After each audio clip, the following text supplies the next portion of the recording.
Setelah memeriksa Nadiem Makarim dalam kasus korupsi pengadaan laptop, kini Kejagung mencegah mantan Mendikbudristek itu untuk bepergian ke luar negeri. Kejaksaan Agung juga berencana untuk memeriksa kembali Nadiem di kasus ini.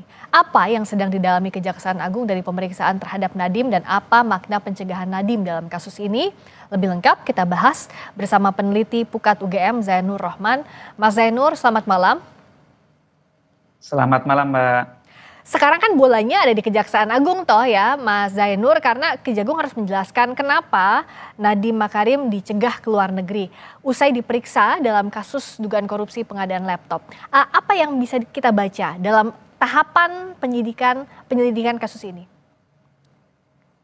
Ya, tentu saat ini tahapannya adalah penyidikan ya. Kalau sudah tahap penyidikan berarti penyidik sudah pada kesimpulan telah terjadi tindak pidana, Mbak.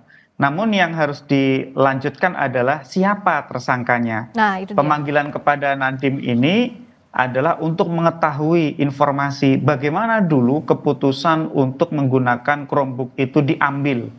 Jadi kan dulu di dalam tim kajian awalnya adalah direkomendasikan Windows, tetapi diubah menjadi Chrome.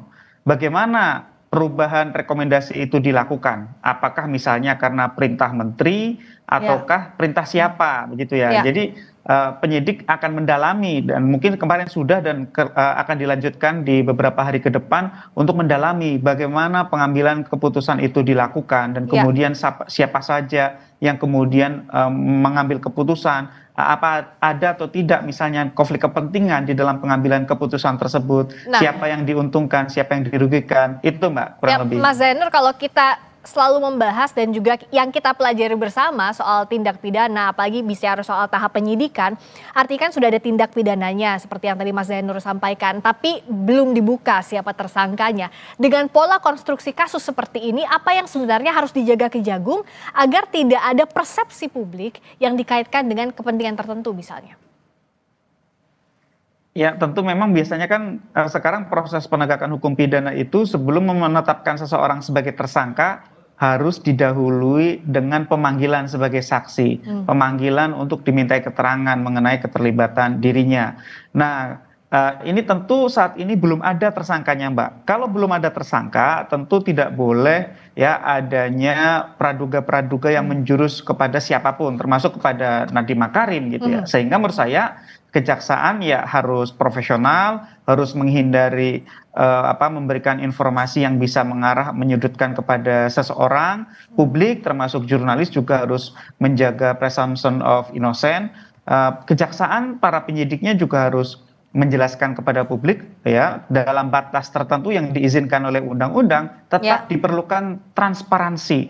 Mengapa kasus ini dikatakan adalah kasus tindak pidana korupsi? Berarti kan di situ ada perbuatan melawan hukum atau menyalahgunakan kewenangan, ada memperkaya diri sendiri atau orang lain, dan ada kerugian keuangan negaranya, ya kan, Mbak? Sehingga di sini yang publik ingin ketahui adalah perbuatan melawan hukum seperti apa, ya, atau penyalahgunaan kewenangan seperti apa yang dilakukan sehingga kemudian ini disebut sebagai tindak pidana korupsi. Misalnya, gitu ya Mbak ya, misalnya ternyata ada aturan pengadaan barang dan jasa yang dilanggar, atau misalnya ada penggunaan kewenangan yang tidak sesuai dengan aturan. Apakah itu misalnya melampaui kewenangan, tanpa dasar kewenangan, mencampur adukan kewenangan, sehingga publik bisa memahami, oh memang ini adalah sebuah tindak pidana korupsi. Dan yang publik sebenarnya dari awal pertanyakan kan Mbak, dari pengadaan laptop dari zaman dulu itu kan soal harga gitu ya.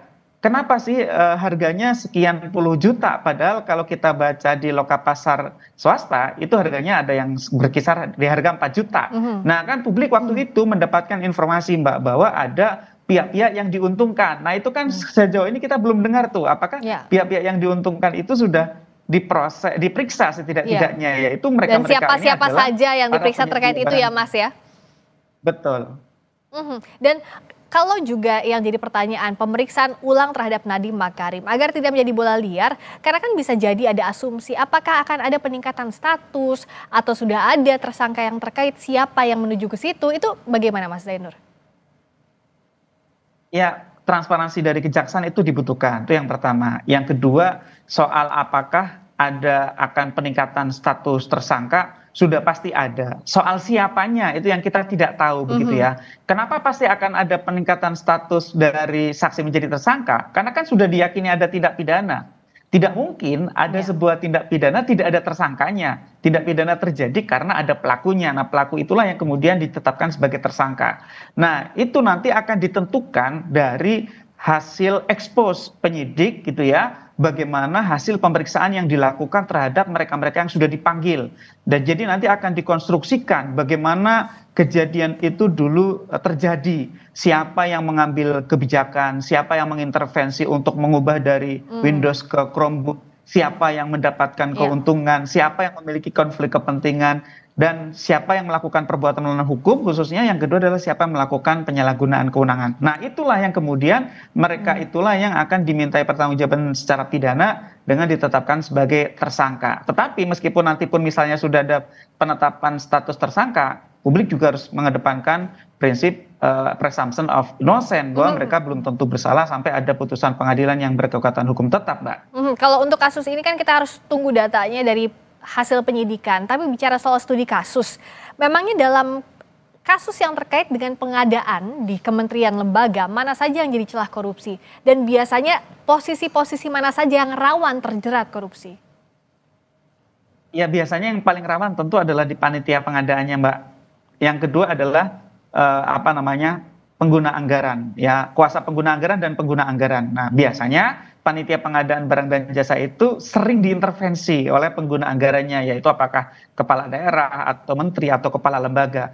Mereka sebenarnya misalnya sudah on the track, mengikuti aturan, mengikuti prosedur, tetapi biasanya ada petunjuk-petunjuk tuh dari pejabat tertingginya. Oh, jangan begitu, tetapi begini. Nah, itu kan merupakan satu bentuk penyalahgunaan kewenangan. Nah, penyalahgunaan kewenangan, kalau itu mengakibatkan kerugian keuangan negara, menguntungkan diri sendiri atau orang lain, dijerat dengan pasal 3 Undang-Undang Tipikor, Mbak. Sehingga ya biasanya memang risiko-risiko korupsi di dalam pengadaan barang dan jasa di kementerian, lembaga atau daerah itu tidak lepas dari peran dari panitia pengadaan dan biasanya ada pejabat tertinggi di tempat itu. Sehingga itu yang biasanya didalami oleh penyidik. Bagaimana proses pengadaan itu dulu dilakukan, direkonstruksi kembali, kemudian bisa terlihat siapa yang bermain, siapa yang mendapatkan keuntungan, siapa yang kemudian harus dimintai pertanggungjawaban secara pidana, Mbak. Nah, terakhir, agar kasus ini terang, kita tahu lah kalau penyidik dalam melakukan penyidikan pasti tidak semua informasinya bisa dibuka ke publik. Tapi untuk menjaga transparansi agar tidak ada asumsi di publik, bagaimana Kejagung bisa memberikan informasi yang sejelas mungkin? Yang menurut saya yang pertama itu tadi, Kejagung perlu menjelaskan gitu ya, bentuk pelanggaran seperti apa yang terjadi di dalam pengadaan Chromebook itu. Itu yang pertama, Mbak. Yang kedua, bentuknya ya. ada atau tidak tuh, ya misalnya aliran-alirankah misalnya, kan dalam kasus-kasus yang lain ya, saya tidak bicara kasus ini, biasanya itu kenapa seorang pejabat itu menyeleweng? Karena mendapatkan manfaat baik secara langsung maupun tidak langsung, apakah itu dalam bentuk gratifikasi atau suap atau benturan kepentingan gitu ya, sehingga publik ingin tuh mendengar dari kejaksaan sehingga publik bisa paham, oh ya ini ada pelanggaran aturan, oh ya ini ada pihak yang mendapatkan keuntungan secara melawan hukum, sehingga ya publik bisa terang benderang memahami kasus tersebut, Mbak. Ya, bentuk tindak pidananya, bentuk pengadaannya, aliran dananya, siapa yang terlibat, ini harus jelas segera disampaikan oleh Kejaksaan Agung agar tidak menjadi bola liar juga di masyarakat. Terima kasih Mas Zainur Rahman, peneliti Pukat UGM, telah membagikan informasi di Sapa Indonesia Malam.